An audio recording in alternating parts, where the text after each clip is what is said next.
أعوذ بالله من الشيطان الرجيم. بسم الله الرحمن الرحيم. الحمد لله رب العالمين، والصلاة والسلام على سيد المرسلين صادق الوعد الأمين. الحمد لله حمدا يوافي نعمه ويكافي مزيده. اللهم لا علم لنا إلا ما علمتنا إنك أنت العليم الحكيم. وبعد، ورونو د اسلام د پنځو بناو څخه اوله بنا شاهدی ده پر وحدانیت د الله عز وجل او پر رسالت د محمد صلی الله علیه و آله وسلم. یعنی اشهد ان لا اله الا الله واشهد ان محمدا رسول الله. چې یو د دغه دوو اقرارو یا شاهدی څخه نه وي، هغه څوک مسلمان نه بلل کیږي. دغه اقرار او شاهدی په کلمه طیبه کې موجود دی.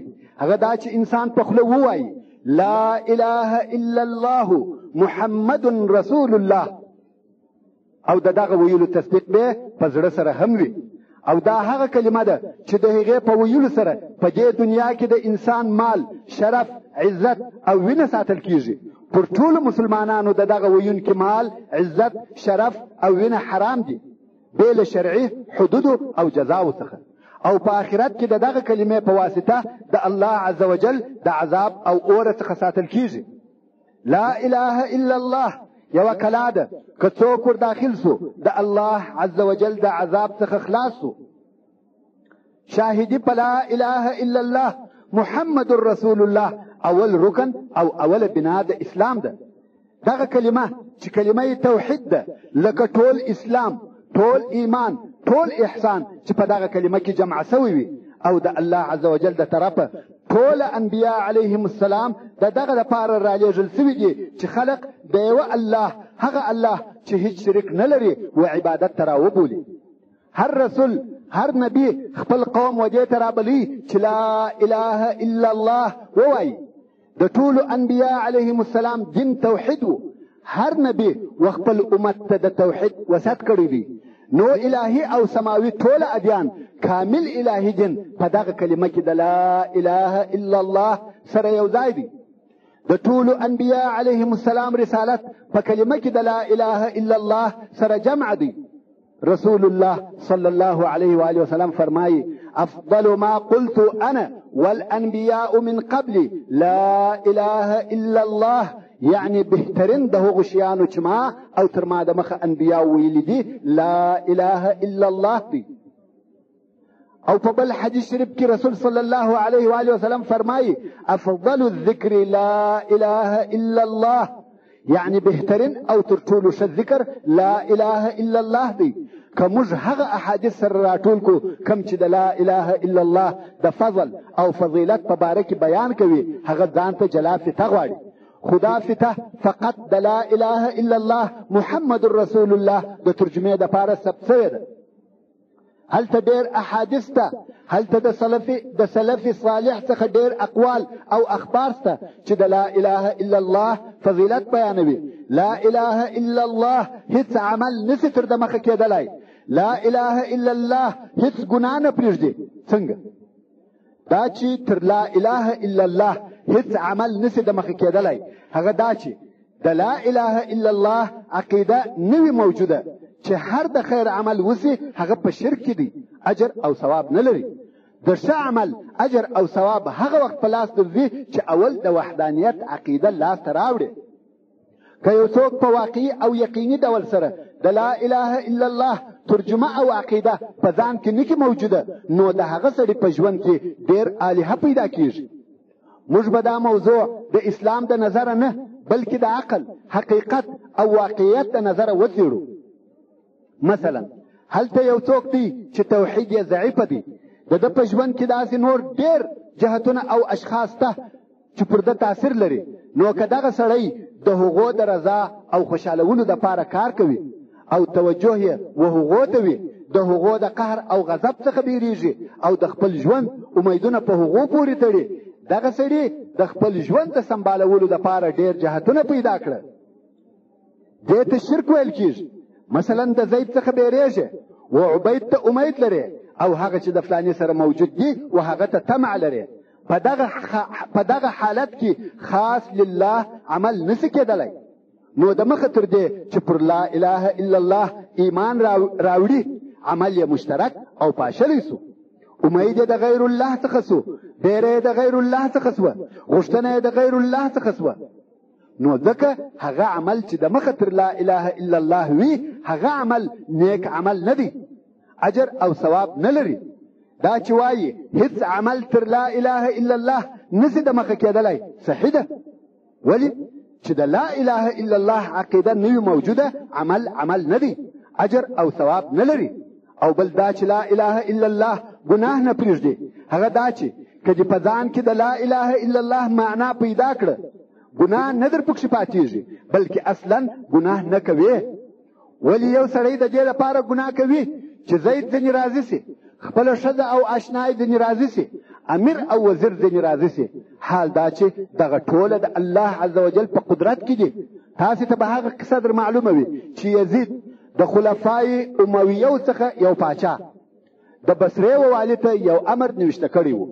په دغه وخت کې چې د خلیفه امر و هغه والي ته ورورسېدی، حسن بصري رضی الله تعالی عنه چې د لویو او معززو تابعینو څخه دی د بصرې د والي په مجلس کې حاضر و. مګر د خلیفه امر تقریبا د حق څخه مخالف و. والي په حیرت کې سو چې څه وکم، که امر عملی کوم د حق څخه مخالفه دی او که نه عملی کوم د خلیفه او پاچا امر دی. نو یې د حسن بصري رضی الله تعالی عنه سره مشوره وکړه چې څه وکم. حسن بصري رضی الله تعالی عنه په داسې یوه جمله جواب ورکړي چې هغه جمله د توحید وه، د لا اله الا الله د معناو څخه وه. ویل پوسه چې الله جل جلاله دی د یزید څخه ساتي، مګر یزید دی د الله جل جلاله څخه نسی ساتلی.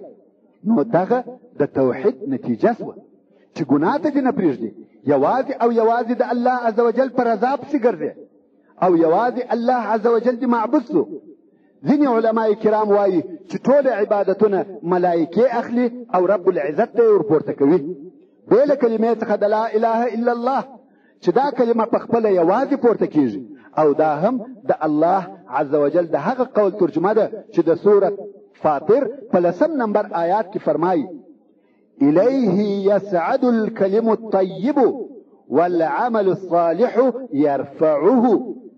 په اثر شریف کې راغلی دی که یو بنده وویل لا اله الا الله، الله عز وجل د هر کافر او کافر په عدد یعنی د ټولو کافرانو په شمیر اجر او ثواب ورکوي.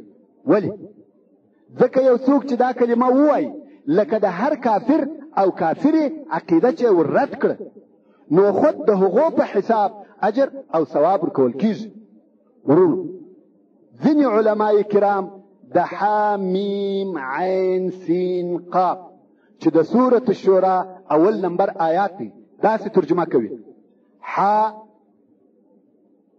یعنی حلم، حکم او حجت د الله عز وجل، میم ملک او مجد د الله عز وجل، عین علم، عدل، عظمت، علو او عزت د الله عز وجل، سین ثنا او سر د الله عز وجل، قاف قهر او قدرت د الله عز وجل. نو مجموعی ترجمه د دغه آیات شریف داسې سوه چې الله عز وجل فرمایي زما دې زما په حلم، حکم او حجت قسم وي، زما دې زما په ملک او مجد قسم وي، زما دې زما په علم، عدل، علو، عظمت او عزت قسم وي، زما دې زما په ثنا او سر قسم وي، زما دې زما په قهر او قدرت قسم وي. هغه څوک چې لا اله الا الله ووایي زما په اور کې عذاب نه ورکول کیږي.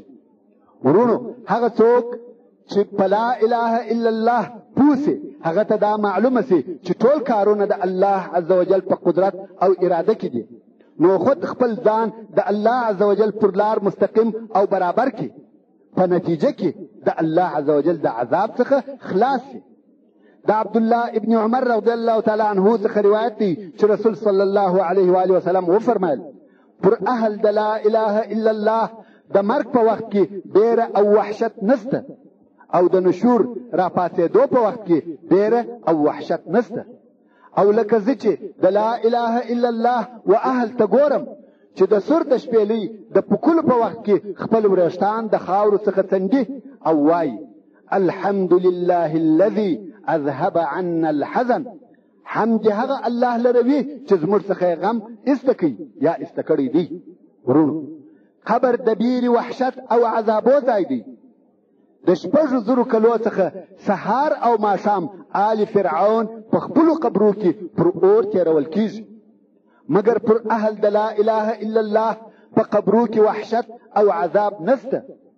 دغه بیرونکی قبر و اهل ته د لا اله الا الله د جنت د باغچو څخه یوه باغچه سي، ځکه دوی الله عز وجل وپېژندي او یوازې د هغه عبادت یې وکړي. لا اله الا الله د علم انتها ده، د علم آخري نتیجه دا ده چې سړی و توحید ته رسوي، او انتها د عمل د الله عز وجل اطاعت دی. ابو سعید الخدری رضی الله تعالی عنه د رسول صلی الله علیه و آله وسلم څخه روایت کوي چې وی فرمایل داسې یو بنده نشته چې 4 واره ووایي الهي زتا شاهدوم او د شاهدی د پاره ته کافیه، او زه ستا د عرش اخیستونکي شاهدوم او ستا ملائکې شاهدوم او ستا ټول مخلوق شاهدوم چې زه وایم اشهد ان لا اله الا انت وحدك لا شريك لك واشهد ان محمدا عبدك ورسولك. مگر الله جل جلاله دلره په دغه شاهدي د اور څخه خلاصوالی لیکي چې لفظ د حدیث شریف داسې دی. عن ابي سعيد الخدري رضي الله تعالى عنه قال قال رسول الله صلى الله عليه واله وسلم ما من عبد يقول 4 مرات اللهم اني اشهدك وكفى بك شهيدا واشهد حملة عرشك وملائكتك وجميع خلقك واني اشهد ان لا اله الا انت وحدك لا شريك لك واشهد ان محمدا عبدك ورسولك الا كتب الله له به سقا من النار. اوس نو دغه کلمه چې موږ په مسلمانان یو او دغه فضائل دي او د هغې په واسطه مو په دنیا کې مال، شرف، عزت او وینه ساتل کیږي، او حتی په آخرت کې د دغه کلمې په واسطه د الله عز وجل د قهر او عذاب څخه خلاصیږو، او د دغه کلمې په سبب موږ ځانونه مسلمانان او د جنتیانو څخه بولو. نو دغه کلمه طیبه لا اله الا الله محمد رسول الله ځان ته معنا لري.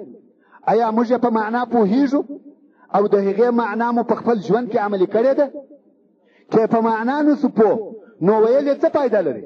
دا خو داسې مثال لري لکه طوطي یا مینا چې خبرې کوي، هغو هم فقط لفظ زده کړی دی، په مفهوم او مقصد یې نه پوهیږي، او بیا که په معنا پوه سو او هغه معنا یې په خپل ژوند کې عملي نکو، بیا نو اقرار په ژبه سو او په زړه یې تصدیق ونسو. حال دا چې موږ د کلمه طیبه په متعلق دا شرط دی او موږ مکلف یو چې په ژبه به اقرار کوو او په زړه به تصدیق کوو. که یو د دغه اقرار او تصدیق څخه کم سي بیا نو هغه سړي ته مسلمان نشي ویل کېدلی. مسلمانان دغه کلمه طیبه په هر وخت او هر مناسبت کې وایي، تر داسې اندازې چې د هغې و معنا ته نه متوجه کېږي. حال دا چې دغه کلمه شعار د اسلام دی. دغه کلمه موږ د ورځې په 100 بلکې په 100 وارې وایو، خو حقیقت ته یې نه یو متوجه. او که د دغه کلمې په حقیقت کې فکر وکړو شاید د دغه موجوده حال څخه و بل حال ته تغییر وکړو. الله عز وجل د سورة محمد په 19 نمبر آیات کې موږ امر کړی یو او فرمایي فاعلم انه لا اله الا الله. فاعلم امر دی په علم سره، علم بحث درس یقین غواړي، علم تحقیق تدقیق دلایل غواړي، بالاخره ثابته او یقیني قناعت غواړي. مگر هغه څوک چې په شک او تردد کې پاتې کیږي دا علم نه دی. ان الذين امنوا ثم لم يرتابوا، په ایمان کې شک نه دی پکار. الله عز وجل فرمایي په تحقیق هغه کسان چې ایمان یې راوړي او بیا یې نو شک ونه کوي. نو شک او علم سره ضد دي. نو زه غواړم چې په دغه پته کې خپل مسلمان ورونو ته د کلمې طیبه معنا او ترجمه بیان کړم او بیا په هغې سره عمل کول ورته بیان کړم. څرنګه چې کلمه طیبه دوه جزءه یا دوې حصې ده، چې اوله حصه لا اله الا الله ده او دغه اوله حصه د الله عز وجل په وحدانیت پورې تعلق لري، او دوهمه حصه محمد رسول الله ده چې دغه حصه د رسول الله صلی الله علیه و آله وسلم په رسالت پورې تعلق لري. خو زه به اول د اولې حصې لا اله الا الله ترجمه او مقصد درته بیان کړم او بیا به ان شاء الله تعالی د دوهمې حصې محمد رسول الله ترجمه او مقصد بیان کړم. لا اله الا الله څلورو حصو ته ویشل کیږي، یعنی څلور لفظ دي. اول لا، دوهم اله، دریم الا، څلورم الله. اول به دغه څلورو لفظو د هر یو ترجمه په جلا جلا ډول بیان کو او بیا به د لا اله الا الله ترجمه په مجموعي ډول بیان کو. اولا لا، د کلمې اول لفظ لا. د عربو په ژبه کې لا پر دوه قسمه دي، یو ته لا ناهیه ویل کیږي او بل ته لا نافیه. لا ناهیه یعنی منع کوونکی لا، لکه لا تاکل خوراک مکوه، لا تضرب وهل مکوه، لا تکلم خبرې مکوه. لا ناهیه دي د هر هغه کار څخه دې منع کوي چې تر لا وروسته راسي، دا لا ناهیه سو. او بل لا نافیه دي یعنی نیستوالی معدوموالی راولي. هر هغه شی چې تر لا نافیه وروسته راسي هغه نسته، د هغه وجود نیستی کوي. لکه لا خبز عندي، زما سره ډوډۍ نسته. لا طالب فی المدرسه، په مدرسه کې طالب نسته. لا ریب فیه، په دغه کې شک نسته. لا نافیه د هغه وروستني شي نیستوالی راولي یعنی نسته. نو په کلمه طیبه کې لا نافیه للجنس دی. لا اله یعنی اله نسته. د لا ترجمه خو در معلومه سوه. اگر چې لا نافیه په خپله پر دوه قسمه دی، یو لا نافیه د مطلق نفي دپاره دی چې هغه ته لا حجازي ویل کېږي، او بل لا نافیه للجنس دی. خو خیر دلته په کلمه طیبه کې لا نافیه للجنس دی، نو هغه بل لا زموږ نه دی پکار چې د مطلق نفي دپاره دی. نو لا اله یعنی په ټول کون کې اله نسته بېل الله جل جلاله.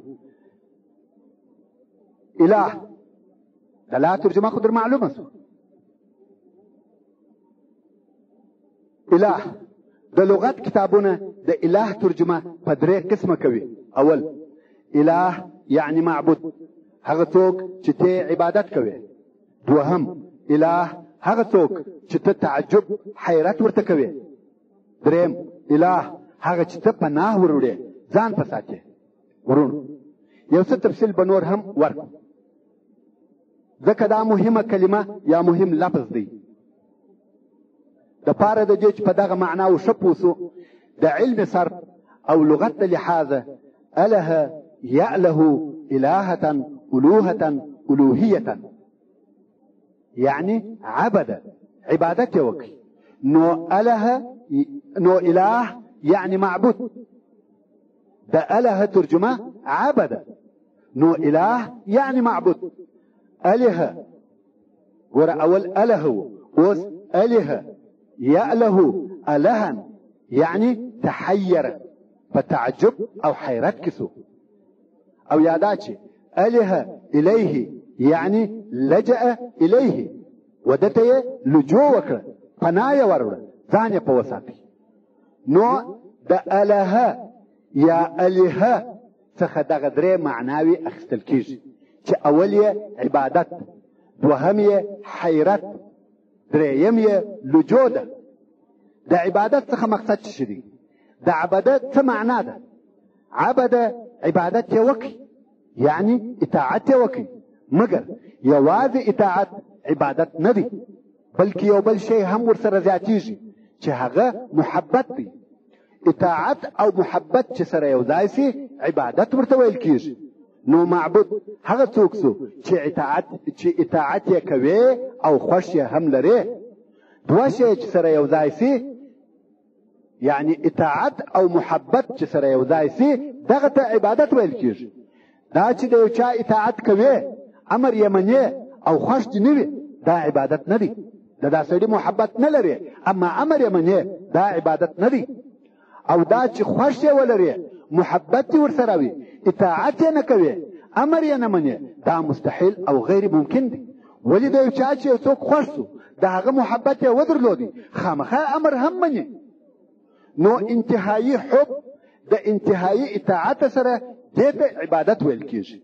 نو اله هغه څوک، هغه ذات دی چې خوښ یې لري او اطاعت یې هم کوي، چې دا نو الله عز وجل دی. دغه بحث په نتیجه کې دا ویلی سو چې لا اله معبود بر حق نسته الا الله، بې له الله عز وجل څخه. څوک د عبادت وړ دی؟ خالق، پیدا کوونکی. نو لا خالق الا الله. څوک د عبادت وړ دی؟ رازق، رزق ورکوونکی. نو لا رازق الا الله. څوک د عبادت وړ دی؟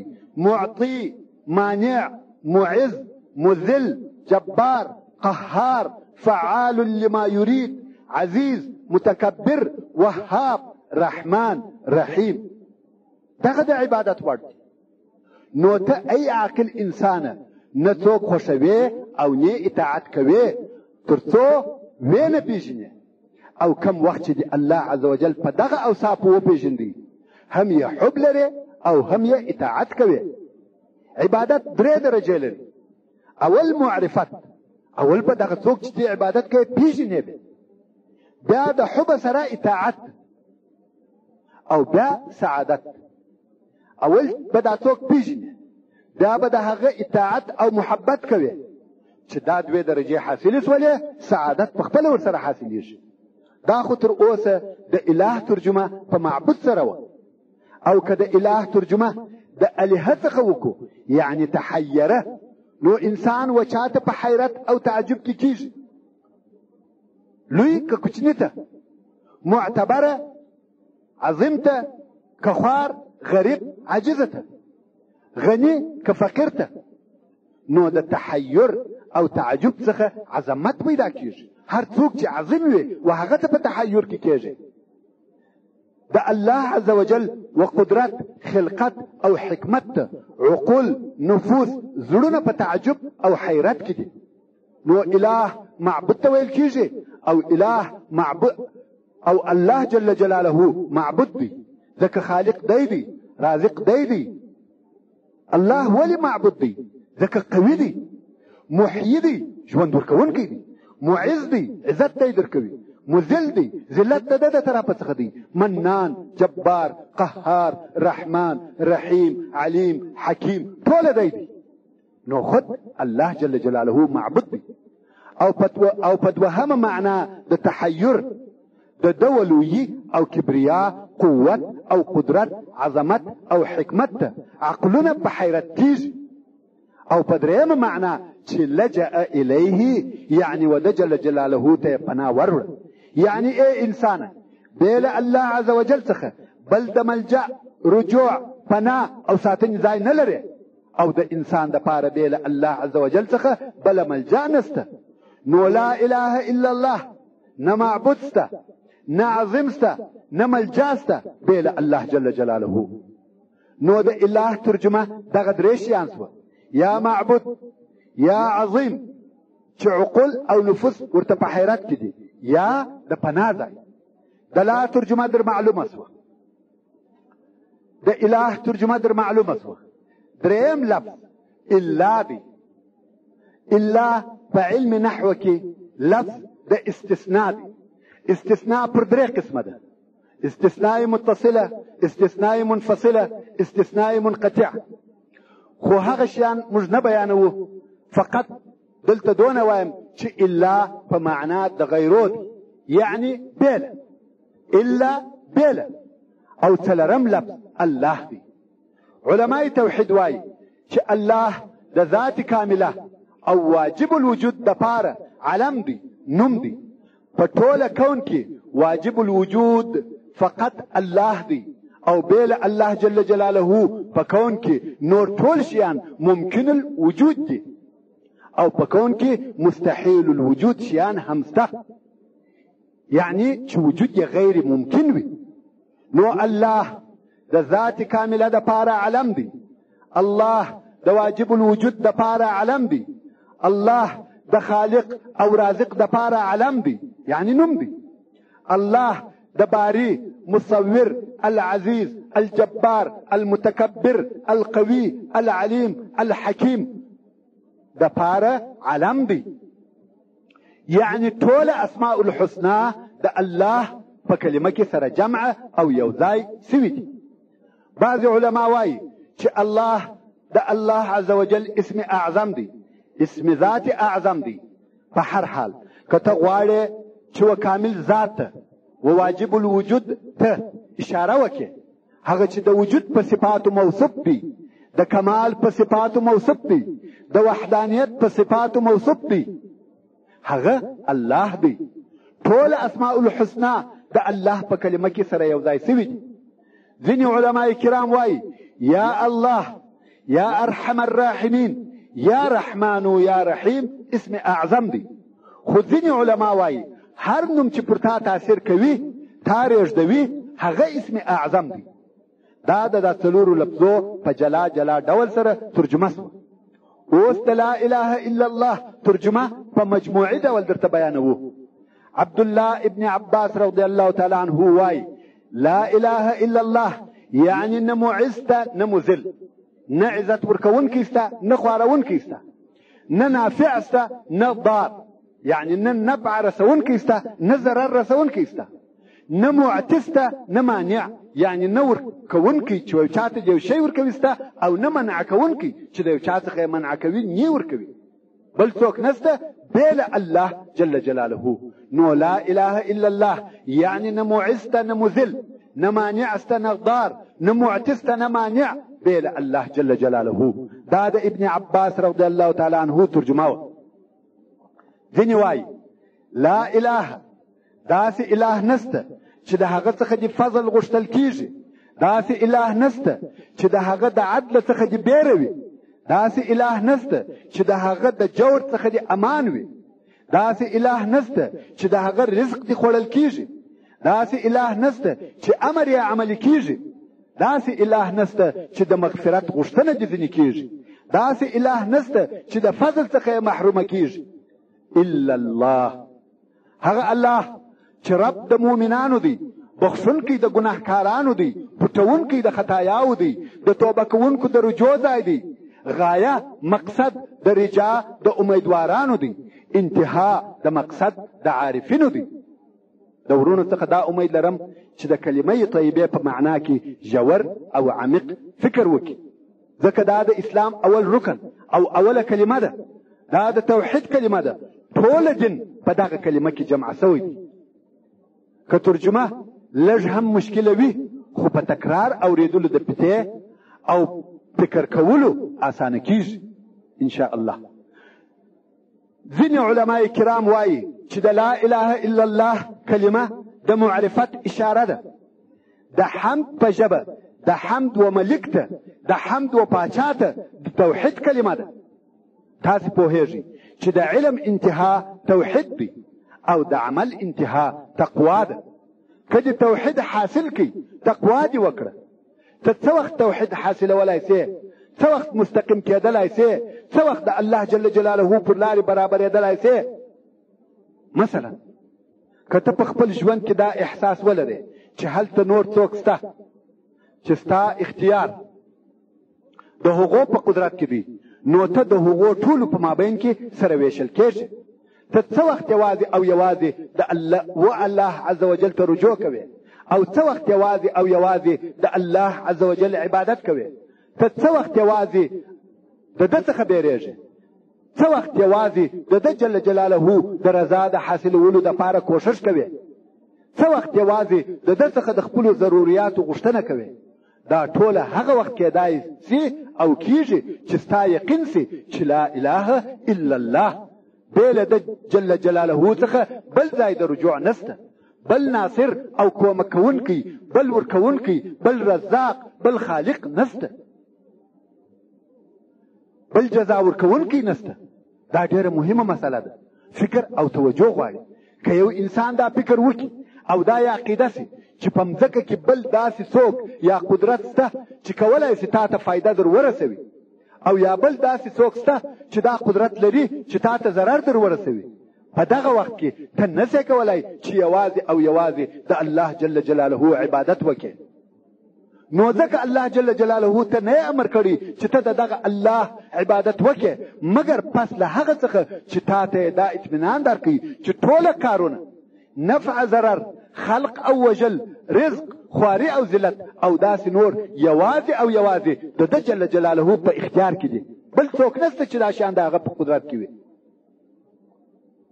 چې ته واحد او لا شریک وبولې، اول وحدانیت دی او بیا عبادت دی. تر کومه وخت چې یو انسان دا فکر او عقیده ولري چې هلته په مځکه کې بل داسې قدرت او طاقت موجود دی چې هغه کولی سي چې دته نفع یا ضرر ور ورسوي، هغه انسان یوازې او یوازې د الله عز وجل عبادت نسی کولی. نو د لا اله الا الله په ترجمه ته باید په دې ډول پوه سې چې اله معبود ته ویل کېږي. نو هغه څوک چې عبادت یې کېږي هغه باید څوک وي؟ خالق، پیدا کوونکی. یا ایها الناس اعبدوا ربکم الذي خلقکم، ای خلقو د هغه رب عبادت کوئ چې تاسې پیدا کړي یاست. نو د خالق عبادت کېږي نه د مخلوق. او بیا لا اله الا الله یعنی معبود بر حق نسته بل الله جل جلاله څخه. څوک د عبادت وړ او مستحق دی؟ رزاق، معطي، مانع، الرافع، الخافض، القوي، القهار، الجبار، المعز، المذل. یعنی د ټولو اسماء الحسنا خاون یوازې او یوازې د دغه وړ او مستحق دی چې عبادت یې وسي. دا خو اله په معنا د معبود. او که د اله ترجمه په تحیر سره وکړو، الله عز وجل عظیم دی، قدرت یې پای او انتها نه لري. هر څونه چې ته د الله عز وجل عظمت، قوت وپېژنې، بیا هم الله عز وجل تر هغه عظیم، قوي او لوی دی. د الله عز وجل جبروت، قوت، جمال او جلال، رحمت او عدالت انتها نه لري. او درېیمه معنا لا ملجأ لك الا الله، د رجوع او لجوع، د ساتنې او پناه ځای بې له الله جل جلاله څخه بل څوک نشته. او ځینې علما وایي لا اله د رغبت دپاره دی چې دا د اله څلرمه معنا سوه. څنګه؟ نو لا اله الا الله یوازې او یوازې الله عز وجل د دې لایق دی چې ستا میل او رغبت دي د هغه پر طرف وي. او لا اله الا الله یعنی بیره نسته بې له الله جل جلاله څخه. که بیریږې باید د الله عز وجل څخه وبیریږې. که ستا زړه دا درته وویل چې ته باید وبیریږې، نو په ټول کون او ټول عالم کې بل داسې جهت او څوک نسته چې ځینې ودې بیریږې بې له الله عز وجل څخه. که ستا زړه درته وویل چې یو شی باید خوښ کې، محبت یې ولرې، هو په کون په عالم کې ډېر ښایسته شیان شته، شخصیتونه، ښځې، تعمیرونه، د سپرلي وسایل، باغونه او جایدادونه، تجارت او مالونه، نور داسې ښه راحتونه او ښه شیان شته. که زړه درته وویله چې د یو شي محبت باید ولرې او وکې، نو نه ښایي چې الا الله بې له الله عز وجل څخه د بل چا یا شي محبت وکې. د توحید حال، د توحید عقیده عقلی او عصبي صحت دی. پاشلې عقیده مرض دی. د مسلمان دپاره د توحید حالت د راحت او بېغمۍ حالت دی. بیره، امید، رغبت او محبت دی و یوه طرف ته متوجه وي. او د یوه راضي کول ډېر اسانه کار دی چې هغه دې هم عادل، رحمان، رحیم، غفور، رؤوف، ودود وي. که یو انسان دا فکر وکړي او دا یې عقیده وي چې یو بل انسان چې هغه هم د ده د ذاته څخه وي، د ده اختیارات د هغه په لاس کې دي، او حال دا چې هغه یې خوښ هم نه لري، د ده دشمن دی او د ده خرابېدل غواړي، دغه شعور او احساس په خپله مرض دی. یعنی که ستا دا یقین سي چې ستا د مرګ او ژوند، راحت او زحمت، غنا او فقر او نور ټول اختیارات د بل انسان په لاس کې دي، په خپله دغه عقیده او یقین کافي دی چې تا وزوکلوي، عمر دې در برباد کړي. نو که ته غواړې چې محبت وکړې، نه ښایي چې بې له الله جل جلاله څخه بل محبوب د ځان دپاره پیدا کړې. که ته غواړې چې وبېرېږې، نه ښایي چې بې له الله عز وجل څخه د بل چا څخه وبېرېږې. او که ته غواړې چې اعتماد تکیه پر یو چا وکړې، نه ښایي چې بې له الله عز وجل څخه دې پر بل چا اعتماد، باور او تکیه وي. نو د دغه ټولو ترجمو په نتیجه کې دا ویلی سو چې یوازې د معبود کلمه د اله د ترجمې دپاره کافي ده. علماء کرام او سلف صالح دغه ټوله ترجمې د معبود په لفظ کې سره یو ځای کړي دي. یعنی هغه څوک چې د عبادت وړ، لایق او مستحق دی، هغه الله عز وجل دی. ایا بل انسان د عبادت وړ ګرځېدلی سي؟ یا هیڅکله نسي کېدلی. انسان مري، انسان عدم وو، بیا په وجود راغلی او بیا بیرته معدوم کیږي.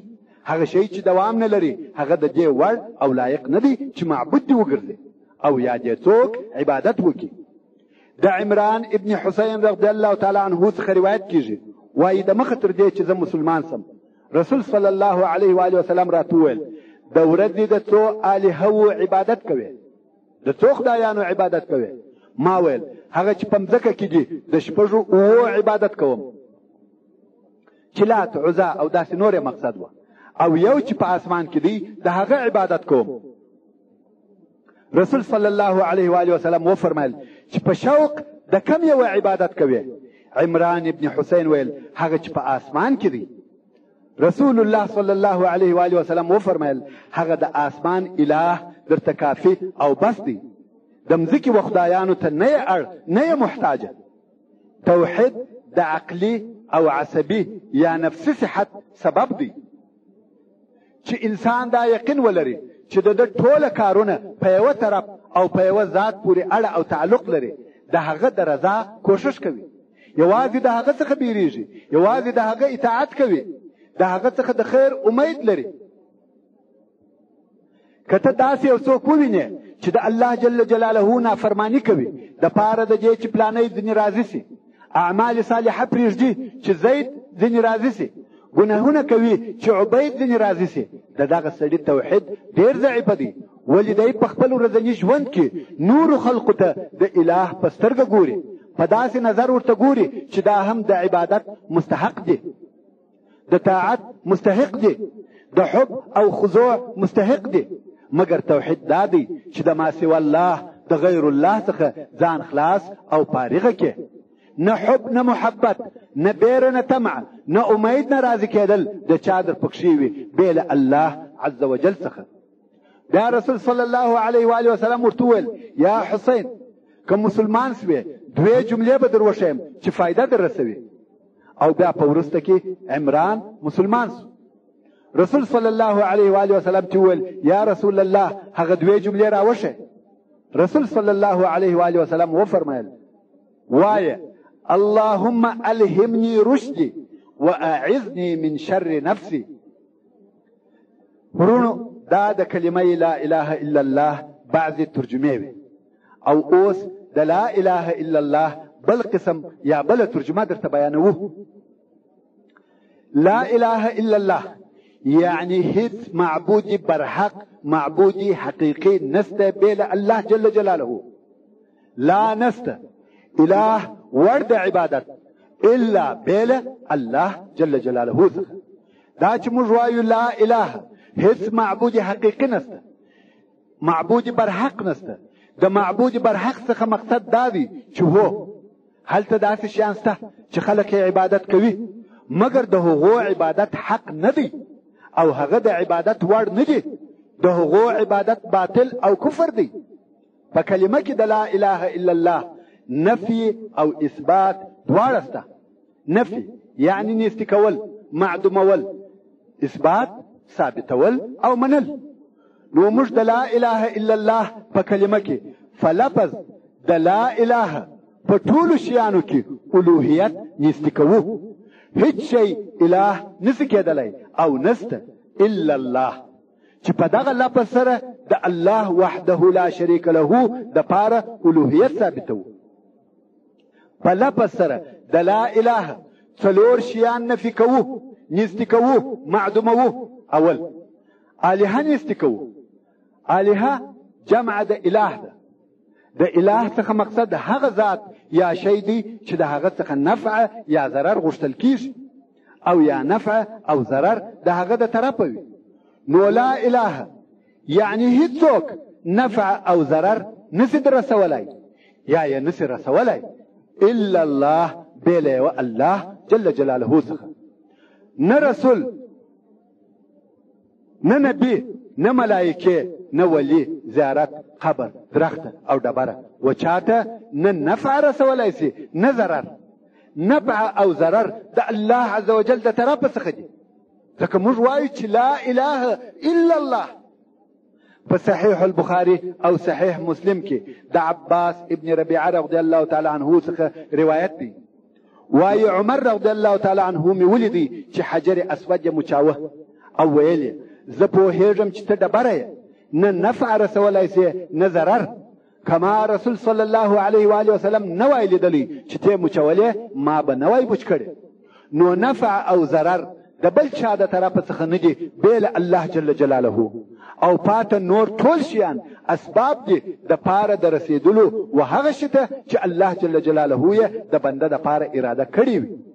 نو په لا اله سره اول د الهو نستوالی راغلی. دوهم د طاغوت نستوالی مقصد دی. طاغوت بیل الله جل جلاله و هر هغه چاته ویل کیږي چې د هغه عبادت کیږي او دی هم په دغه عبادت خوش او راضي وي. او طاغوت و هغه چاته ویل کیږي چې دی د دې لپاره اختیار او خوش کړی سي چې عبادت به کول کیږي او دی په خوش وي، که څه هم عبادت یې ونسي.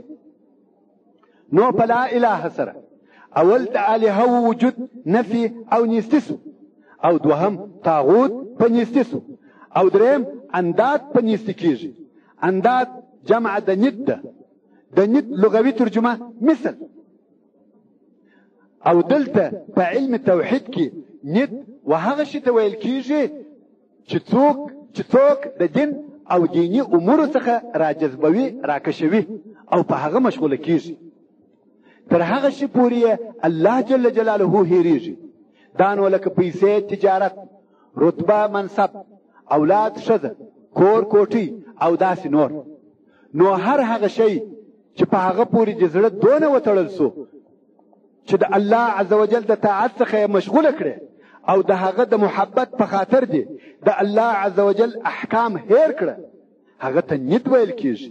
او د دغه ند ضرر و انسان ته په هغه اندازه وي چې څونه یې زړه پورې تړلی وي او څونه په مشغوله وي.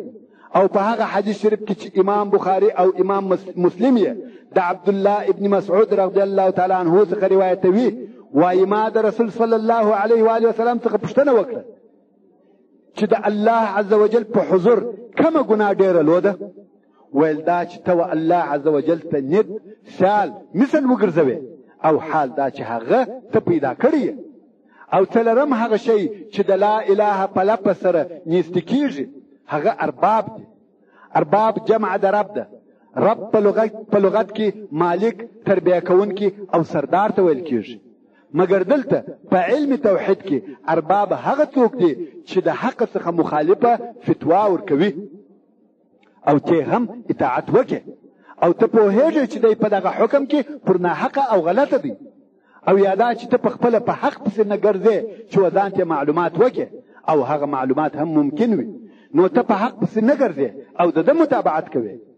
د امام احمد په مسند او په سنن ترمذي کې د عدي ابن حاتم رضی الله تعالی عنه څخه روایت دی چې ما د رسول صلی الله علیه و آله وسلم څخه دغه آیات شریف واورېدی چې الله عز وجل فرمایي اتخذوا احبارهم ورهبانهم اربابا من دون الله والمسيح ابن مريم وما امروا الا ليعبدوا الها واحدا. چې دغه آیات شریف د سورة التوبه 11 نمبر آیات دی او الله عز وجل د کتابیانو کفارو حال بیانوي چې هغو خپل عالمان او عابدان بیل الله عز وجل څخه په خدایي نیولي وه عدي رضی الله تعالی عنه ویل یا رسول الله دوی د هغو یعنی کتابیانو د خپل عالمانو او عابدانو عبادت نه کاوه. رسول صلی الله علیه و آله وسلم وفرمایل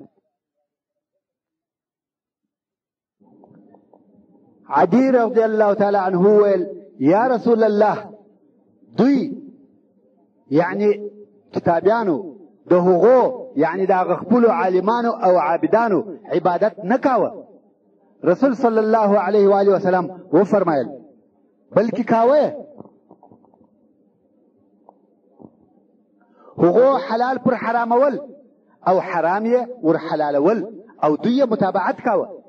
دغه د هغو عبادت دی. ابن کثیر رحمه الله هم په خپل تفسیر کې وایي چې حذیفه ابن الیمان او عبد الله ابن عباس رضی الله تعالی عنهم اجمعین هم دغه آیات ترجمه دغه کوي چې يهود او نصاراو د خپل احبار او رهبان په حلالولو او حرامولو کې متابعت کاوه. یعنی که به هغو ویل دا حلال دي دوی حلال بلل او که به ویل حرام دي دوی حرام بلل.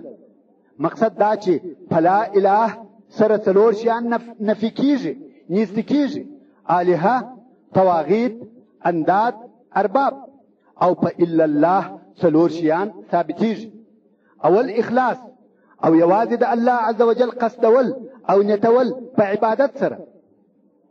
دوهم محبت او تعظیم د الله عز وجل. دریم بیره او امید یوازې د الله عز وجل څخه. څلورم تقوا د الله عز وجل. دغه څلور شیان د الا الله په لفظ سره ثابتیږي او موجودیږي. چې اول یې اخلاص دی. اخلاص دا دی چې بنده خپل عبادت یوازې او یوازې د الله جل جلاله دپاره وګرځوي او په هغه سره یوازې الله جل جلاله مقصد او نیت وي او بل هیڅوک نه ورسره شریکوي. په هغه حدیث شریف کې چې امام مسلم یې روایتوي رسول صلی الله علیه و آله وسلم د الله عز وجل د طرفه فرمایي که یو چا یو عمل وکړي او په هغه کې مال ربل څوک شریک کړي دی او هغه د شریک می سره پرېښول.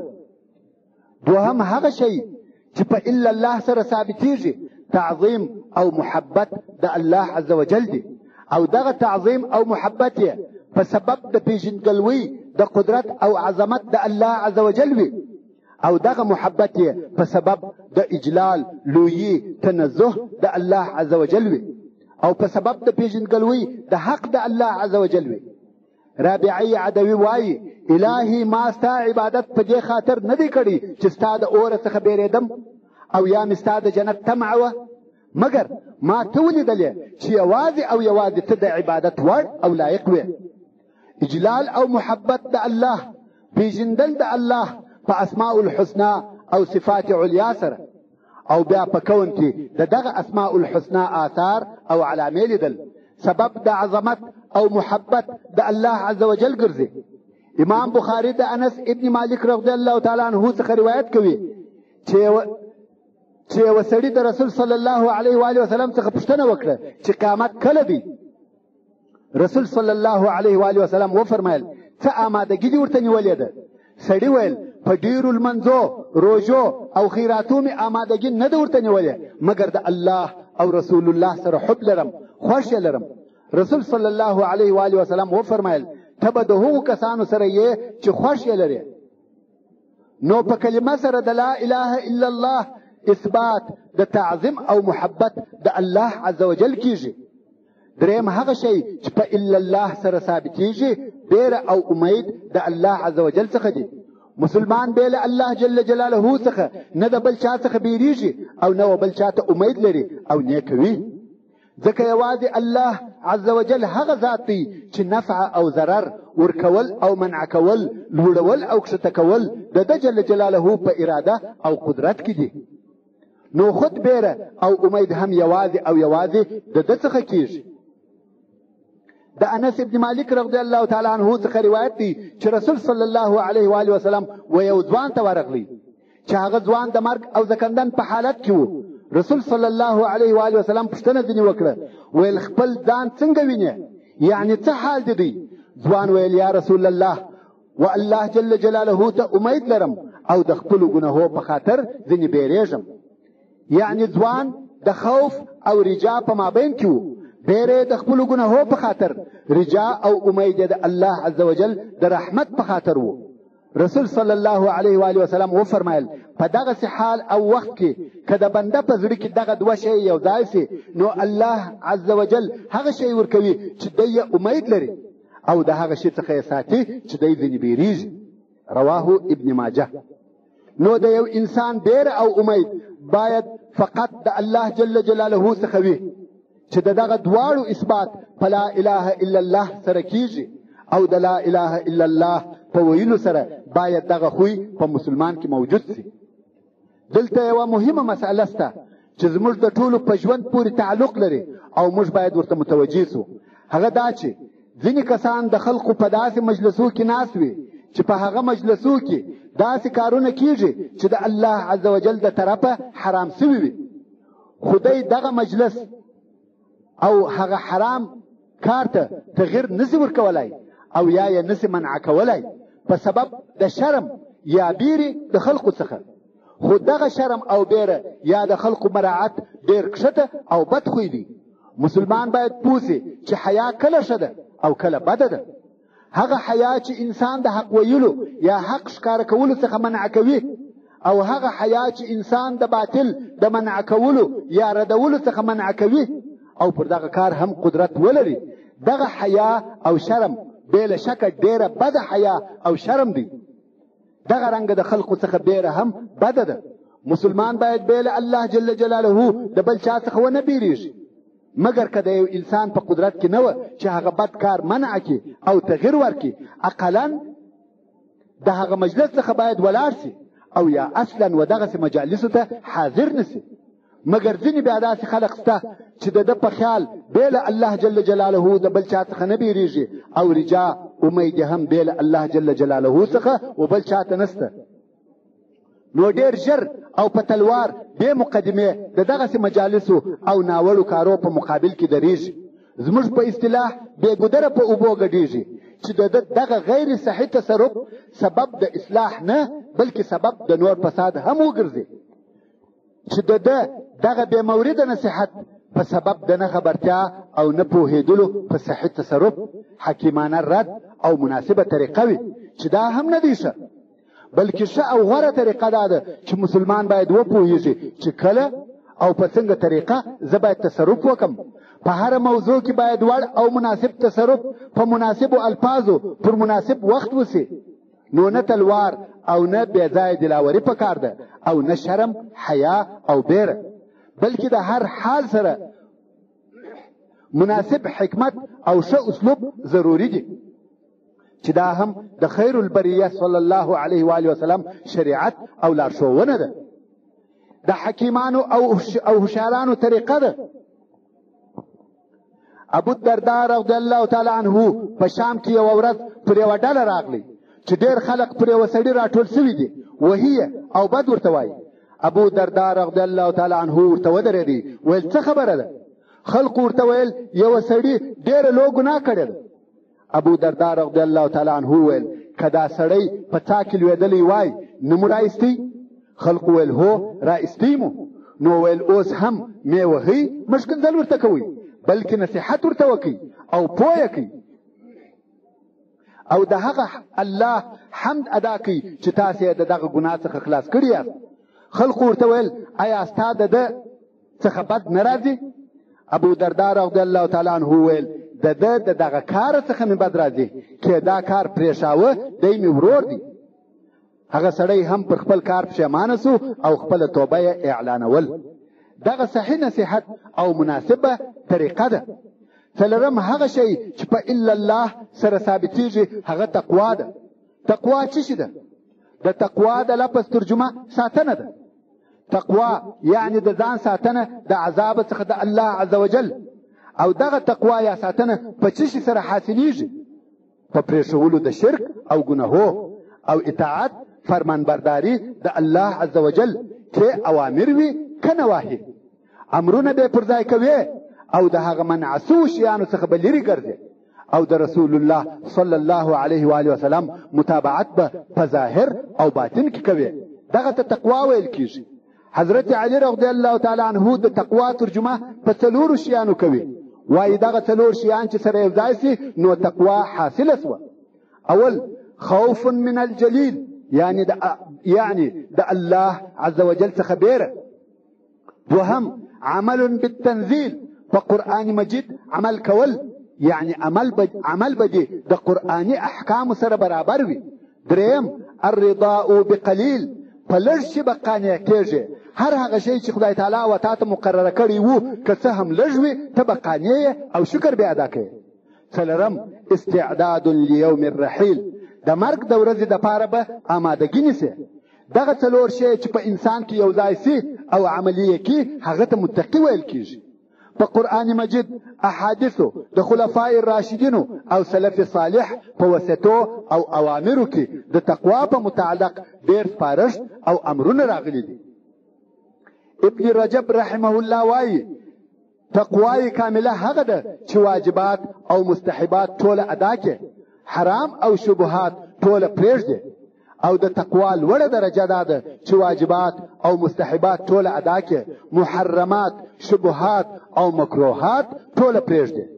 الله عز وجل په سورة البقره کې فرمایي اعوذ بالله من الشیطان الرجیم الف لام میم ذلك الكتاب لا ريب فيه هدى للمتقين الذين يؤمنون بالغيب ويقيمون الصلاة ومما رزقناهم ينفقون والذين يؤمنون بما أنزل إليك وما أنزل من قبلك وبالآخرة هم يوقنون أولئك على هدى من ربهم وأولئك هم المفلحون.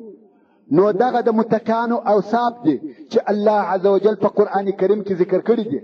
متکان هغه کسان دي چې ایمان یې پر غیبي شیانو، پر هغه شیانو یې ایمان راوړی وي چې د خلقو د عقلو او حواسو څخه پټ وي، لکه وحدانیت، رسالت، حشر، نشر، قیامت، حساب کتاب، ملائکه، جنت او دوزخ، د قبر عذاب او داسې نور. او متکان هغه کسان دي چې لمنځونه په خپلو ټولو حقوقو سره کامل ادا کوي او د هغو شیانو څخه چې الله جل جلاله و دوی ته ورکړي دي صدقه خیرات ورکوي او د الله عز وجل په لار او رضا کې مصرفوي. او هغه کسان چې ایمان لري، ایمان یې راوړی دی پر هغه کتاب چې تا ته نازل شوی دی چې قرآن مجید دی، او پر هغه کتابو چې تر تا د مخه نازل شوی دی، او هغه کسان چې پر آخرت یقین لري چې خامخا راتلونکی دي. په کومو کسانو کې چې دغه اوصاف موجود سوه هغه متقیان دي. او الله عز وجل د هغو په باره کې فرمایي اولئک علی هدى من ربهم واولئک هم المفلحون. دغه کسانو د الله جل جلاله د طرفه پر سمه او مستقیمه لار پر هدایت باندې برابر دي او دغه کسان کامیاب او د عذابو څخه خلاص دي. نو په کلمه د لا اله الا الله څلور شیان نفي کیږي چې هغه څلور الهه، طواغیت، انداد او ارباب دي، او څلور شیان په ثابتیږي چې هغه څلور اخلاص، تعظیم او محبت د الله جل جلاله، بیره او امید د الله عز وجل څخه، او څلورم تقوا. چې دغه ذکر سوی بیان د لا اله الا الله بعضې ترجمې وي او موږ به اوس د وخت د لږوالي په خاطر په دغه کفایت وکړو او د محمد رسول الله صلی الله علیه و آله وسلم په ترجمه به شروع وکړو. اولا محمد رسول الله درې لفظ دي چې د هر لفظ ترجمه واضحه او ښکاره ده. اول محمد د رسول صلی الله علیه و آله وسلم هغه نوم دی چې د خپل نیکه عبدالمطلب د طرفه پر ایښول شوی دی او د دغه نامه په اختیارولو او ایښولو کې یو سر و. هغه دا چې عبدالمطلب د رسول صلی الله علیه و آله وسلم نیکه یو وخت شام ته په سفر تللی و او 3 نفره ملګري نور هم ورسره وه. هلته یې د یهودو د یو عالم سره ولیده چې حبر ورته ویل کېږي. هغه پوښتنه ځینې وکړه چې تاسې د کوم ځای یاست؟ دوی ویل موږ د مکې یو. حبر ورته ویل چې ستاسې په جزیرة العرب کې نبي آخر الزمان پیدا کېږي. قصه ډېره اوږده ده، خلاصه دا چې دوی پوښتنه ځینې وکړه چې د دې نبي نوم به څه وي؟ حبر ویل نوم به محمد وي. او د مخه تر دغه د محمد نوم په عربو کې هیڅ نو ایښول شوی. که تاسې د عربو په ټول تاریخ کې وګورئ تر رسول صلی الله علیه و آله وسلم د مخه د هیچا نوم محمد نه دی تیر شوی. اوس نو دغه څلور نفره چې یو یې عبدالمطلب او درې ملګري دي چې بیرته د شام څخه راغله، هر یو دا قصد درلودي او قصد یې وکړي چې زوی یې پیدا سي، نوم دی محمد ایږدي. څرنګه چې د عبدالمطلب د خپل زوی امید نه و، نو ده دا نیت درلودی چې د ده په زامنو کې که د هر یو زوی پیدا سو نوم دی محمد ایږدي. هغه و چې د عبدالله زوی پیدا سو، نو د دې جهته د رسول صلی الله علیه و آله وسلم نوم یې محمد کښېښاوه. او د محمد د لفظ معنا یعنی چې ښه خویونه ډېر پکښې وي، او محمد چې ښه پر ویل سوي وي. دوهم، رسول په لغت کې ولېږل سوي نفر ته ویل کېږي، که زه ولېږم یا ته. خو په دیني او اسلامي اصطلاح کې رسول هغه څوک دی چې د الله عز وجل د طرفه د بندگانو د لارښوونې دپاره رالېږل سوی وي. دریم، الله چې د هغه ترجمه مو په لا اله الا الله کې درته کړې ده، چې اسم علم د واجب الوجود دپاره دی، واجب الوجود دپاره دی، چې دا نو د محمد رسول الله لفظي ترجمه سوه.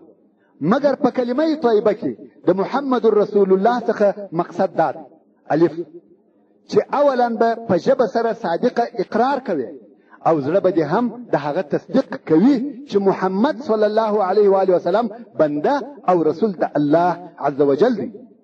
الله عز وجل د دې دپاره رالېږلی دی چې خلقو ته د الله جل جلاله دین ورسوي، او خلق په هغو شیانو امر کې چې الله عز وجل یې خوښ لري او په راضي کېږي، او د هغو شیانو څخه خلق منع کې چې د الله جل جلاله ناخوښه دي او په ناراضه کېږي.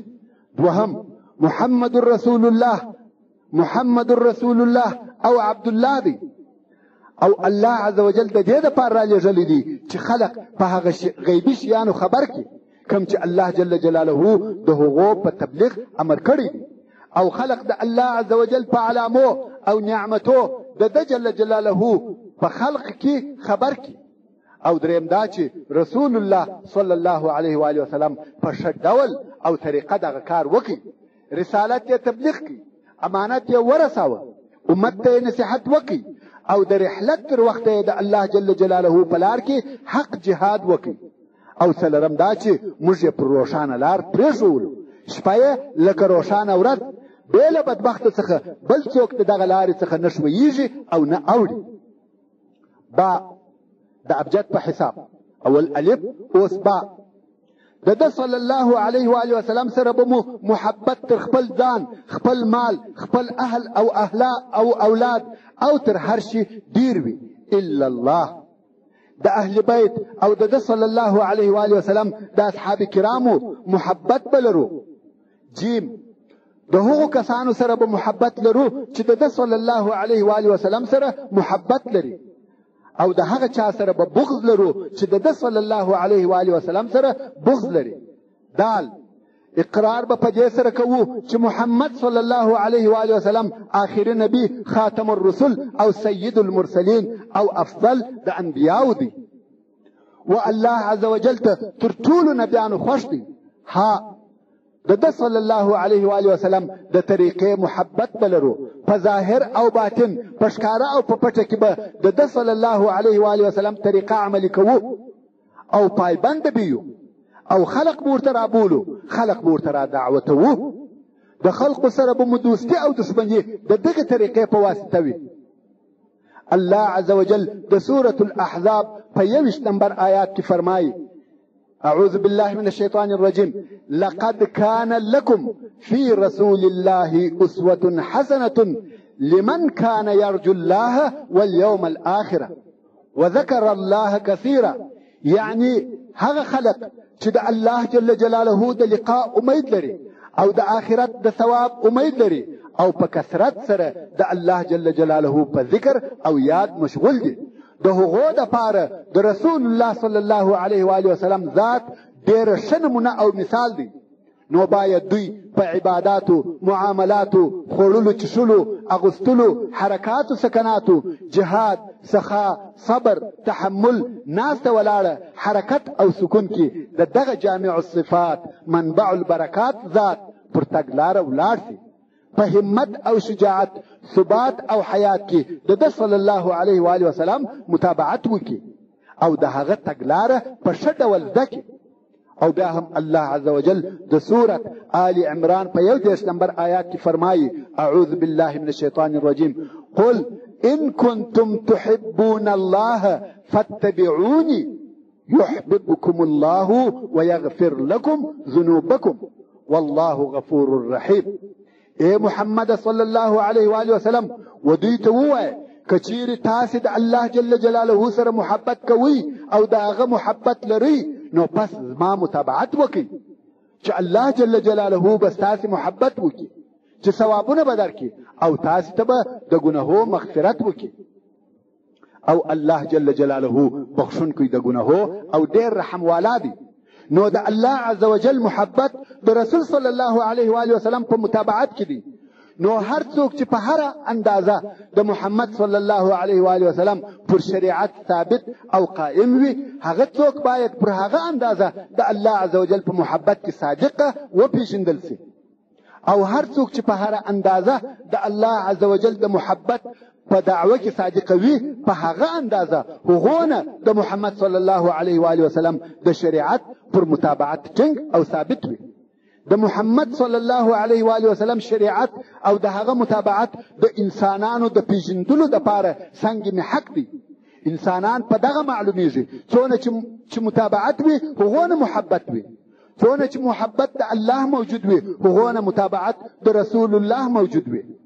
په صحیح البخاري او صحیح مسلم کې د انس ابن مالک رضی الله تعالی عنه څخه روایت دی چې رسول صلی الله علیه و آله وسلم وفرمایل: لا يؤمن أحدكم حتى أكون أحب إليه من ولده ووالده والناس أجمعين. يعني ایمان ندی راوړي یو د تاسې تر هغو پورې چې زه دلره تر خپل زوی او پلار او تر ټولو خلقو خوښ سم.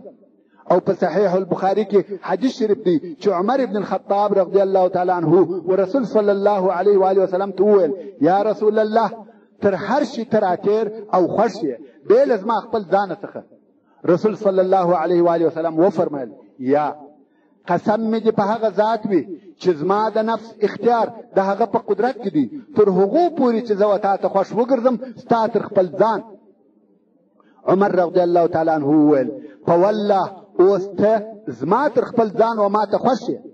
رسول صلی الله علیه و آله وسلم وفرمایل: الآن یا عمر، یعنی اوس د ایمان حب الله حب رسول الله و هغه کاملې درجې ته ورسېدی. دلته به زه یوه پوښتنه وکړم چې ولې موږ باید رسول الله صلی الله علیه و آله وسلم تر خپلو ځانو ډېر خوښ ولرو او لرو یې؟ دا ولې؟ د دغه سوال په جواب کې به فقط په هغه جواب کفایت وکم کم چې ابن حجر رحمه الله په فتح الباری کې ذکر کړی. ابن حجر رحمه الله وایي چې د انسان محبوب یا خپل ځان وي یا غیر د خپل ځان څخه بل څوک وي. اول دا چې د یو انسان خپل ځان خوښ او محبوب وي نو دی د خپل ځان دپاره همیشه د ټولو آفاتو او مصایبو څخه سالم پاتې کېدل غواړي چې دا هغه د هر چا حقیقي غوښتنه ده. او کې بل څوک ما سیوا د خپل ځان څخه محبوب او خوښ وي دا په سبب د هغه نفع او پایدې وي چې د هغه څخه اوس یا په آینده کې په لاس راوړي. نو که یو انسان په هغه نفع او پایده کې فکر وکړي چې د رسول الله صلی الله علیه و آله وسلم د طرفه موږ ته را رسېدلې ده او یا را رسېږي هغه داسې نفع ده چې موږ ته یې نه خپل ځان نه پلار نه اولاد نه بل څوک را رسولی شي. هغه رسول الله صلی الله علیه و آله وسلم چې موږ یې د کفر د تاریکیو څخه د ایمان و روښنایي ته راویستلو د ابدي اوره او ابدي عذابو څخه اخلاص کړو. نو که څوک په دغه پوسي چې رسول الله صلی الله علیه و آله وسلم هغه ذات دی چې د ده علیه الصلاة وسلام په سبب زه په ابدي نعمتو کې د ابد دپاره پاته سوم او پوسي چې دغه ګټه او فایده مې د هر لحاظه تر هرې ګټې لو او مهمه ده نو فلهذا رسول الله صلی الله علیه و آله وسلم دغه مستحق سو چې د علیه الصلاۃ والسلام محبت د هر چا تر محبت را سره ډیر او زیات وي، حتی تر خپل ځان. ځکه محبت په واسطه د هغه نفع او فایدې وي، او هغه نفع چې د علیه الصلاۃ والسلام څخه را ورسېدل او را رسیږي داسې نفع ده چې هیڅ چا حتی خپل ځان هم نسوای را رسولی، مګر دغه د علیه الصلاۃ والسلام محبت په خلقو کې فرق کوي، په چا کې لږ او په چا کې ډیر وي، چې سبب یې د هغو علم او پوهې ده یا یې جهل او غفلت دی. څونه چې څوک رسول صلی الله علیه و آله وسلم پیژني هغو نه محبت ورسره زیاتیږي. د دغه ټولو معلوماتو په آخر کې یو څه بحث د خاتمې په ډول زیاتوم او وایم. هغه چې د ټولو مسلمانانو پر اتفاق دی او هیڅ اختلاف پکښې نشته، هغه دا خبره ده چې اسلام پر دوو لویو اصولو قائم دی او پر دوو عمومي قواعدو ولاړ دی، چې اول لا اله الا الله توحید د الله عز وجل په عبادت سره دی، دوهم محمد رسول الله یوازیوالی انفراد د رسول الله صلی الله علیه و آله وسلم د لارښود او رهنما په صفت سره دی. هغه چې عبادت یې کیږي یوازې او یوازې الله عز وجل دی، او هغه چې متابعت یې کیږي یوازې او یوازې محمد رسول الله دی. چې دغه دواړه اصله د اسلام په کلمه طیبه کې د لا اله الا الله محمد رسول الله یو ځای سوي دي. د هیڅ مسلمان ایمان نشي پوره کېدلی بې له دې څخه چې دا عقیده او ایمان ولري چې محمد صلی الله علیه و آله وسلم رسول الله دی.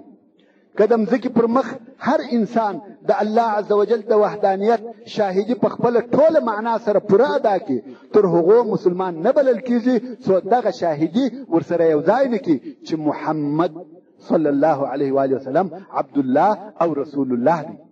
نو پر هر مسلمان دا لازمه او ضروري ده چې کلمه طیبه زده کړي. الله عز وجل فرمایي فاعلم انه لا اله الا الله، او پر هر مسلمان دا لازمه ده چې د کلمه طیبه د معنا په حقیقت پوسی. پس له دغه پوهېدلو بیا دوه نور شیان پر مسلمان فرض او لازم دي، چې اول به ایمان پر راوړي، د زړه د اخلاص به مني، او بیا به دغه کلمې معنا په خپل ځان، په خپل عبادت، په خپل عقیده کې موجوده وي.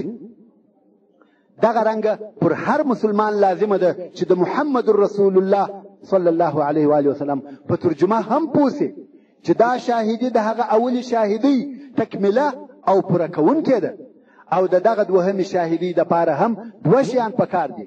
هغه دا چې مسلمان به په دغه شاهدی او د هغې په مقصد پوهیږي، ایمان او ټینګه عقیده به هم دغه وي، او بیا به د دغه شاهدی معنا په خپل ژوند او خپل عمل کې عملي کوي. دا چې موږ وایو اشهد ان محمدا عبده ورسوله، د دې په معنا کې دا لازمي او ضروري ده چې زموږ به دا عقیده او ایمان وي چې محمد صلی الله علیه و آله وسلم خپل رسالت پوره او کامل تبلیغ کړي او امانت یې و امت ته ورساوه، تر داسې اندازې چې تر ده صلی الله علیه و آله وسلم وروسته و هیچا ته دا مقام نه دی پاته چې پر دغه دین دې نور اضافه‌توب او یا موږ ته نوره زیاته رهنمایي وکړي، که څه هم د دغه چا مقام ډېر لوړ وي. لکه څرنګه چې الله عز وجل و دغه حقیقت ته اشاره کړې ده او فرمایي اليوم اکملت لکم دینکم واتممت علیکم نعمتي ورضیت لکم الاسلام دینا. د دغه آیات د نزول ورځ په حجة الوداع کې وه چې د عرفات او د جمعې د ورځې مازدیګر و، او د دغه آیات تر نزول وروسته رسول الله صلی الله علیه و آله وسلم فقط یو نوي ورځې په دنیا کې تشریف درلود او بیا یې رحلت وکړي. او د آیات شریف ترجمه داسې ده، الله عز وجل فرمایي نن ورځ ما تاسې ته ستاسې دین در پوره او مکمل کړي. نو ځکه پر دغه کامل دین د زیاتوب، کمبود یا ترمیم هیڅ امکان نشته. او الله عز وجل نور هم فرمایي او پوره مې کوي پر تاسې ای مؤمنانو نعمت زما، او اختیار او غوره کوي ما تاسې ته اسلام د دین په جهت او شکل.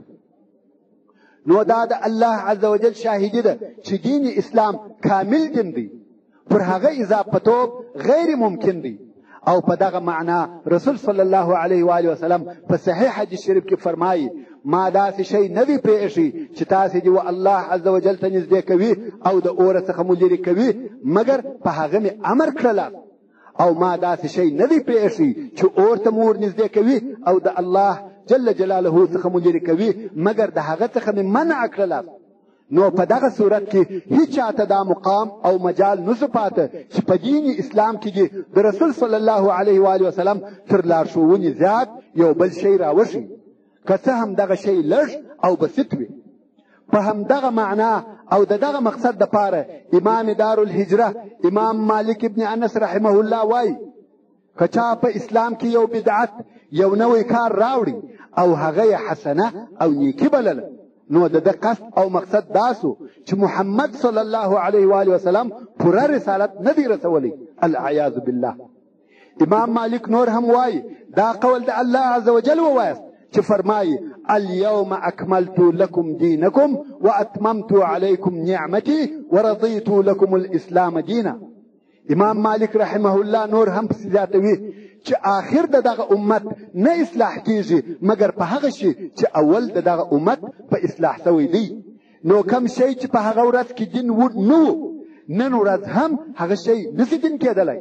دا د امام مالک رحمه الله فقه و چې په واضح او صریح ډول سره وایي چې که چا په اسلام کې یو بدعت یو نوی کار راوړي او دا یې ګمان و چې دغه کار حسنه او نیکي ده نو د ده ګمان داسو چې محمد صلی الله علیه و آله وسلم پوره رسالت نه دی رسولی، العیاذ بالله. او که چا دغه ګمان وکړي هغه پر دې ایمان نه لري چې محمد صلی الله علیه و آله وسلم رسول الله دی. لکه څرنګه چې دا خبره دغه جلیل القدر امام د قوله څخه واضحه او ښکاره ده. نو مسلمان ته بل لار نه ده پاته او بل شی پر ده نه دی لازم بې له دغه څخه چې د محمد صلی الله علیه و آله وسلم متابعت وکوي. نو به دی په دغه قول کې صادقه سي چې اشهد ان محمدا رسول الله او موږ ته پوره رسالت را رسولی دی چې نه کم او نه ناقص دی. کم وخت چې خبره داسې سوه نو پر هر مسلمان دا لازمه ده چې د رسول الله صلی الله علیه و آله وسلم قدر وپېژني او په هغه کفایت وکړي کم چې د نبی صلی الله علیه و آله وسلم ورښوولي دي، که عبادتونه وي که طاعتونه. ولې هر هغه شیان چې په محمدي شریعت کې راغلي دي پر هغو قلم وچ سو او هلته دا مجال نه دی پاته چې څوک دې یوه بله حسنه راوښي، داسې حسنه چې په عهد محمدي کې نه وه موجوده. نو په دغه سبب زموږ سلف صالح اصحاب کرام رضی الله تعالی عنهم اجمعین د رسول الله صلی الله علیه و آله وسلم قدر پیژني چې رسالت یې تبلیغ کړي، امانت یې ورساوه او دی صلی الله علیه و آله وسلم تر ټولو بندگانو عابد و او تر ټولو بندگانو زیات د الله عز وجل څخه بیریدی. نو دا مجال نه دی پاته چې څوک دې تر هغه صلی الله علیه و آله وسلم اضافتوب وکړي. اولا د شریعت او احکامو په متعلق لکه څرنګه چې په آیات شریف کې مو واورېده چې دین پوره او کامل سو زیات تر هغه بدعت بلل کېږي. او دوهم دا چې هلته دې یو څوک موجود وي چې تر رسول الله صلی الله علیه و آله وسلم دې عابد وي، دا خبره غیر ممکن او مستحیل ده.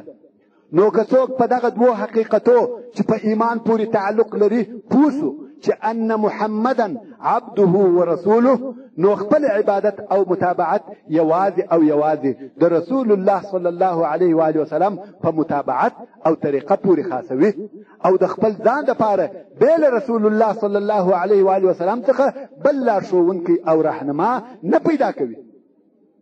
ځکه دا خبره غیر ممکنه ده چې د یو مسلمان په زړه کې دا ور وګرځي چې تر رسول الله صلی الله علیه و آله وسلم دې متقی عابد او خائف من الله یو څوک پیدا سي. ورونو دغه بحث او ترجمه د لا اله الا الله محمد رسول الله که هر څونه اوږدوي اوږدیږي.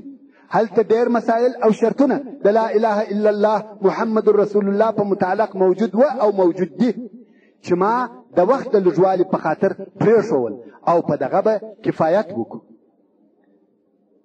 څرنګه چې په پیته کې لږ ځای پاته دی دلته به یوې مهمې مسلې ته توجه وکړو، هغه دا چې ډېر داسې احادیث موجود دي چې ښکاره ترجمه یې داسې کېږي که چا کلمه طیبه په صدق سره وویل هغه جنت ته داخلیږي.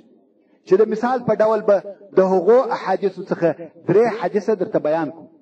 اول هغه حدیث شریف چې امام بخاري او امام مسلم رحمت الله علیهما د عتبان ابن مالک رضی الله تعالی عنه د حدیث څخه را ایستلی دي چې رسول صلی الله علیه و آله وسلم وفرمایل بېشکه چې الله جل جلاله هغه څوک پر اور حرام کړی دی چې ووایي لا اله الا الله او په دغه ویلو سره د الله عز وجل رضا غواړي.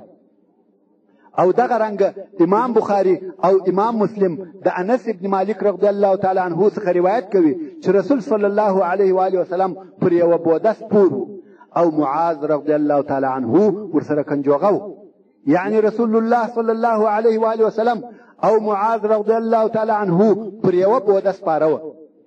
رسول الله صلی الله علیه و آله وسلم ورته ویل یا معاذ، هغه ویل لبیک یا رسول الله وسعدیک. دا رسول صلی الله علیه و آله وسلم ورته ویل یا معاذ، هغه ویل لبیک یا رسول الله وسعدیک. رسول صلی الله علیه و آله وسلم بیا ورته ویل یا معاذ. معاذ رضی الله تعالی عنه ویل لبیک یا رسول الله وسعدیک. رسول صلی الله علیه و آله وسلم 3 واره ورته ویل یا معاذ. د دغه تکرار څخه مقصد دا دی چې متوجه اوسه، ډېره مهمه خبره درته کوم.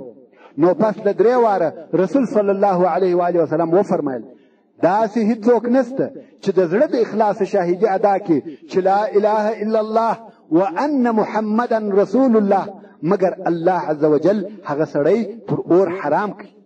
معاذ رضی الله تعالی عنه ویل یا رسول الله، ایا خلق په دغه نکم خبر چې په خوشاله سي او یو د بل زیری سره ورکړي؟ رسول الله صلی الله علیه و آله وسلم وفرمایل چې بیا نو ښه عمل پرېږدي او پر دغه تکیه کوي، یعنی مې خبره. خو بیا د رسول الله صلی الله علیه و آله وسلم تر رحلت وروسته معاذ رضی الله تعالی عنه د خپل وفات په وخت کې دغه حدیث شریف بیان کړي، ویل چې د علم په پټولو ګناهکاره نسم. او بل 3 حدیث شریف هغه دی چې په صحیح مسلم کې د ابو هريره رضی الله تعالی عنه څخه روایت کیږي چې رسول صلی الله علیه و آله وسلم ته وویل دغه دیواله شاته چې د هر چا سره ملاقات او یو ځای سوی او هغه شاهدی ادا کول چې لا اله الا الله او پر دغه هم د زړه یقین وو او هغه ته د جنت زیری ورک. او داسې نور احادیث هم ډیر شته. نو اوس موږ دغه احادیث څخه دا فهمو چې فقط په تلفظ یا یوازې ویلو سره د دغه کلمې طیبه څوک جنت ته داخليږي او که د کلمې په معنا د عمل کولو څخه چاره نشته. جواب: په متبادر او ښکاره ډول سره خو دغه احادیثو د اوریدونکي او ویونکي وذهن ته دا داخليږي چې یوازې تلفظ او ویل د لا اله الا الله محمد رسول الله د جنت د داخليدو لپاره کافي دي. مګر که موږ په دغه احادیثو کې فکر او تأمل وکړو او د نورو آیاتو او احادیثو سره ربط او تړل ورکړو نو دا را معلومیږي چې یا خبره داسې نه ده فقط نطق تلفظ ویل د لا اله الا الله محمد رسول الله د جنت د داخليدو لپاره کفایت نه کوي. ځکه اولا دغه احادیث او هغه چې د هغو د ظاهره څخه دغه مقصد معلومیږي په نورو احادیثو مقید دي او د قرآن مجید په آیاتو کې دا معلومه سوې ده چې د جنت د داخليدو لپاره د لا اله الا الله په مدلول او معنا د عمل کولو څخه چاره نشته چې هغه صاف عقیده، ښه نیت او د الله عز وجل د اوامرو عملي کول او د نواهیو څخه اجتناب او پرهیز کول دي. چې دغه مقصد د اثبات لپاره ډېر آیاتونه او احادیث موجود دي چې د فتې د لږ پاتوالي په خاطر یې دلته نسم ذکر کولای. فقط د مثال په ډول الله عز وجل د سورة التوبه په 5 نمبر آیات کې فرمایي: اعوذ بالله من الشیطان الرجیم فإذا انسلخ الأشهر الحرم فاقتلوا المشركين حيث وجدتموهم وخذوهم واحصروهم واقعدوا لهم كل مرصد فإن تابوا وأقاموا الصلاة وآتوا الزكاة فخلوا سبيلهم إن الله غفور رحيم. په دغه آیات شریف کې الله عز وجل مؤمنانو ته امر کوي چې کفار وژني او بندیانوي او محاصره کوي او په خوځو کې ورته کښېني. که چیرې دوی توبه وکړه یعنی مسلمانان سوه، لا اله الا الله یې وویل او لمونځ یې په ټولو حقوقو سره قائم کړي او زکات یې ورکړي، نو تاسې د دوی لار ور ایله کړئ. څه مور ته وایاست؟ په دغه آیات شریف کې الله عز وجل یوازې دا نه وفرمایل چې مسلمانان سي کلمه ووایي، بلکې پر هغه سربیره لمونځ هم باید ادا کړي، زکات هم باید ورکړي، نو یې پرېږدي. داسې نور آیاتونه هم ډېر شته. بل په صحیح البخاري او د احادیثو په نورو کتابو کې د انس بن مالک رضی الله تعالی عنه څخه روایت دی چې رسول صلی الله علیه و آله وسلم وفرمایل زه امر کړی سوی یم چې تر هغو د خلقو سره جنګ وکم چې شاهدي د لا اله الا الله وان محمدا عبده ورسوله ادا کوي. کم وخت چې د لا اله الا الله وان محمد رسول الله شاهدي ادا کړ او زموږ لمونځ یې وکړي او زموږ قبلې ته مخامخ سوه او زموږ ذبیحه یې وخوړل، بیا نو د دوی وینې او مالونه پر موږ حرام سوه، مګر په حق سره یعنی په شرعي حدودو. نو دلته هم رسول صلی الله علیه و آله وسلم یوازې په کلمه طیبه کفایت ونه کړي، بلکې لمونځ او داسې نور شرعي احکام یې هم پر زیات کړه. او بل په صحیح البخاري کې حدیث شریف دی چې د رسول صلی الله علیه و آله وسلم پر شاوخوا د اصحاب کرامو یوه ډله ناسته وه. رسول صلی الله علیه و آله وسلم وفرمایل پر دې بیعت را سره وکړي چې الله جل جلاله لره به هیڅ شی نه شریکوي او غلا به نه کوئ، زنا به نه کوئ، اولادونه به نه وژنئ او داسې بهتان به نه راوړي چې تاسې په خپلو مابینو کې جوړوئ. په معروف یعنی سو او د خیر په کارو کې به سرکشي نه کوئ. که یو چاته د دغو شیانو څخه یو شی ورپېښ سو او په دنیا کې جزا ورکول سوه، هغه د ده دپاره کفاره ده. او که یو چاته د دغه شیانو څخه یو شی ورپېښ سو او الله عز وجل هغه د ده ګناه ورپټه کړه یعنی څوک نه سوه په خبر، په دنیا کې جزا نه ورکول سوه، نو د هغه معامله د الله جل جلاله سره ده. که خوښه وه عفو به ورته وکړي او که خوښه وه عذاب به ورکړي. دلته په دغه حدیث کې هم یوازې په شاهدي د لا اله الا الله کفایت ونه سو، بلکې نور احکام هم پر اضافه سوه او هغه د مخنی درې احادیث هم ټوله په یو قید مقید دي. ځکه رسول صلی الله علیه و آله وسلم د عتبان رضی الله تعالی عنه په حدیث کې فرمایي یبتغي بذلك وجه الله، او د معاذ رضی الله تعالی عنه په حدیث کې فرمایي صدقا من قلبه، او د ابو هريره رضی الله تعالی عنه په حدیث کې فرمایي مستيقنا بها قلبه. نو د دغه الفاظو او قیوداتو څخه دا معلومه سوه چې د کلمه طیبه په متعلق یوازې ویل او پوهېدل کفایت نه کوي، بلکې د زړه تصدیق هم غواړي. نو کم څوک چې په ژبه کلمه وایي او په زړه یې تصدیق هم وکړي، دا علامه د ایمان ده او ایمان عمل غواړي، ځکه عمل د ایمان او تصدیق میوه او ثمره ده. ورونو دغه بحث به پر دغه ځای باندې بس کو، ځکه پته پر تمامېدو ده او د پتې په آخر کې یوه بله مهمه خبر لرم. نو اوس به دغه بحث وپای ته ورسوو. نو د الله عز وجل څخه دا غوښتنه او خواست کوم چې ما او ټول مسلمانان د هغو کسانو څخه وګرځوي چې د دغه بحث او ترجمې څخه فایده واخلي او د هغو کسانو څخه وګرځو چې په لا اله الا الله محمد رسول الله داسې عمل کوي چې الله عز وجل یې خوښ لري او په راضي کېږي. علما او عملا مجي الله عز وجل پر لا اله الا الله محمد رسول الله موافق او مستقم کی. ومن الله التوفيق. الحمد لله والصلاة والسلام على رسول الله. محترم ورونو، یو شی چې د یادونې وړ او ضروري دی هغه دا چې په داخل کې د سعودي دغه زما د پتو د ټیپولو او ثبتولو اجازه و چاته نسته او اجازه نور کوم. هو هغه څوک چې په خپل کور کې په خپل ټیپ د خپل ځان دپاره ثبتوي هغه کولی شي، خدا چې په بازار کې د تسجیلاتو په واسطه ثبتوي او بیا یې نشروي، دا اجازه په کلي او قطعي صورت سره چاته نور کوم. که څوک دا کار په دې خاطر کوي چې خیر کوم، هغه څوک تر اوسه خیر او شر نه پیژني. عاقلانو ته اشاره پکار ده. خو په حلال او حرام بې له شکه هر څوک پوهیږي. که څوک دغه کار بې له زما اجازې څخه کوي یا یې کړی وي دا حرام دی، نو باید په ژر او قطعي ډول د دغه کار څخه لاس واخلي. خو خارج د سعودي څخه د الله عز وجل و هر چا ته توفیق ورکړي چې تر ډېر لا ډېر یې ثبت او نشر کړي، او الله جل جلاله دې د خیر جزا ورکړي. والسلام علیکم ورحمة الله وبرکاته. او د ټولو اوریدونکو څخه امید